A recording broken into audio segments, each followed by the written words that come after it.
Tu vois, et dès que tu nous le dis, on y va et c'est interview improvisée. Action. Action. Bonjour Salima. Bonjour. Ça va? Ça va. Le public en délire vient de te faire gagner la scène ouverte d'aujourd'hui. Ouais.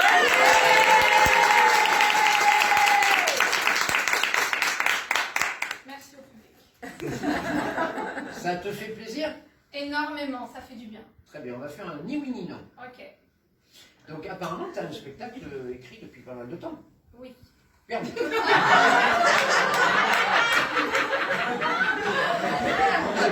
Merci, Salima. Non mais tu as fait quelques comédie clubs, tu me dis, même à Paris? Oui, en fait, moi je suis de Grenoble, pour ceux qui n'étaient pas venus tout à l'heure. Et à Grenoble, il n'y a pas trop de comédie club, il y a quelques cafés-théâtres. Donc j'ai fait 1 an de théâtre. Et puis je suis montée sur scène une fois, et puis une fois au Villard Comedy Show. Et j'ai voulu aller à Paris parce que c'est un peu la Champions League du stand-up, hein, Paris, pour voir un peu comment c'était. Donc j'ai fait 3 scènes. J'ai fait le Penelope Café et le Barbès Comedy Club. Mais alors avec des personnages ou avec du stand-up? Non, avec du stand-up. Du stand-up, voilà ce que j'ai fait un petit peu au début. Ouais. Le personnage, ça faisait un petit moment, mais ouais, moi j'aimerais un mélange de personnages et stand-up dans mon spectacle. En fait. À Grenoble, il y a un café-théâtre qui s'appelle la Basse-Cour. Oui, c'est là-bas que j'ai pris mes cours. Ah, c'est là-bas que tu as pris tes cours. D'accord, très bien. Et du coup, tu y as programmé ton spectacle ou pas? Non, parce qu'en fait, j'avais mon professeur qui était Michael Bièche. Ouais. Donc c'est lui qui nous a mis en scène. Et après, il y a eu le Covid. Ah oui. Je pensais que voilà, j'allais faire plein de scènes et tout. Tout s'est arrêté pour moi, malheureusement, et pour beaucoup. Vous êtes passé devant la caméra, madame. Parce qu'on est en train de filmer pour la télévision. J'aimerais qu'on lue cette dame. Scolaire là. Ah bah, Je ne la connais pas, c'est juste ma sœur. Ouais, bah elle m'a niqué ma prise. C'est Salima qui fout le bordel dans notre enregistrement. Alors que Sophia s'applique, tu vois. Alors, on va faire un promo, elle est écrivain aussi. Mais on s'en fout.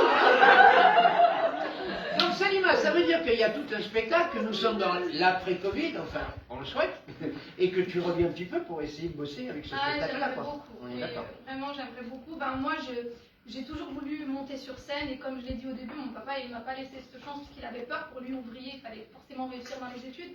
Aujourd'hui, à 40 ans, mon mari, je ne laisse pas le choix. Mes enfants non plus. Donc voilà, vraiment, ouais, je suis revenue à mes premiers amours, la scène, et je me sens très bien sur scène. Et voilà, j'ai envie de partager la femme que je suis avec toutes ses craintes, ses peurs.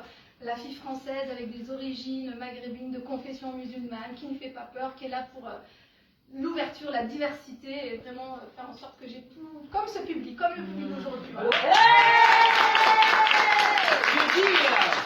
Je dis après ça, je te souhaite tout le succès escompté. D'ailleurs, grâce au public, tu es sélectionné pour le concours de candidature, alors en espérant que tout aille bien, parce qu'on vient d'apprendre que l'Australie et Israël sont reconfinés et que la France ne va pas tarder à l'être à nouveau.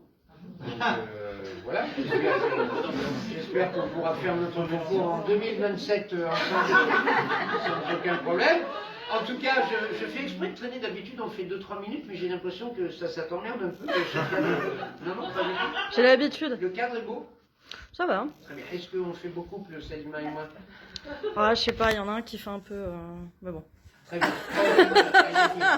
Vous me remerciez moi? Pourquoi? Oui, parce qu'en fait, quand on est jeune humoriste, on ne se rend pas compte des difficultés qu'on a pour monter sur scène.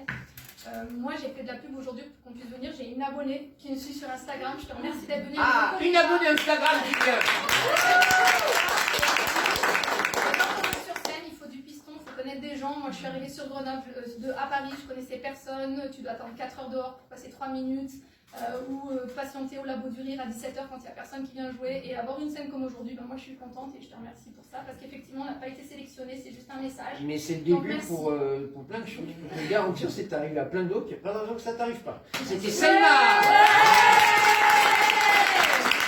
Merci pour ça. Je t'en prie. Ce que tu racontes, le parcours du comédien, oui, bien sûr, le parcours de l'humoriste, tout à fait. C'est dans un livre de 400 pages. Je peux arrêter Je ou pas? raconte tout ça, celui qui veut l'acheter saura tout sur le métier. Voilà.